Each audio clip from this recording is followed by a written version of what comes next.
2024లో తగ్గారు, 2025లో మాత్రం తగ్గేదేలే. ఏడాది పొడవునా సినిమాలతో బిజీగా ఉండే టాలీవుడ్ యువ హీరోలు చాలా మంది 2024లో వెండితెర మీద కనిపించనే లేదు. ఒక్క రిలీజ్ కూడా లేకుండానే ఈ ఇయర్ ను ముగిస్తున్నారు. అలా అని వారి చేతిలో సినిమాలు లేవా అనుకుంటే పొరపాటే. ఎందుకంటే ఒక్కొక్కరు 2-3 ప్రాజెక్ట్స్ చేస్తున్నారు. కాకపోతే అనుకున్న సమయానికి షూటింగ్స్ కంప్లీట్ అవ్వకపోవడం, ముందుగా ప్లాన్ చేసుకున్నట్టుగా సినిమాని విడుదల చేయలేకపోవడం వల్లనే ఈ సంవత్సరం ప్రేక్షకుల ముందుకు రాలేకపోయారు. అయితే వీరంతా 2025లో మాత్రం అసలు తగ్గేదేలే అంటున్నారు.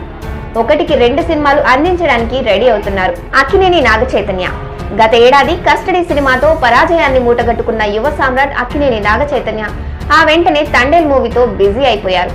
చందు మొండేటి డైరెక్ట్ చేస్తున్న ఈ లవ్ యాక్షన్ డ్రామాని 2024 క్రిస్మస్ స్పెషల్ గా రిలీజ్ చేయాలని అనుకున్నారు.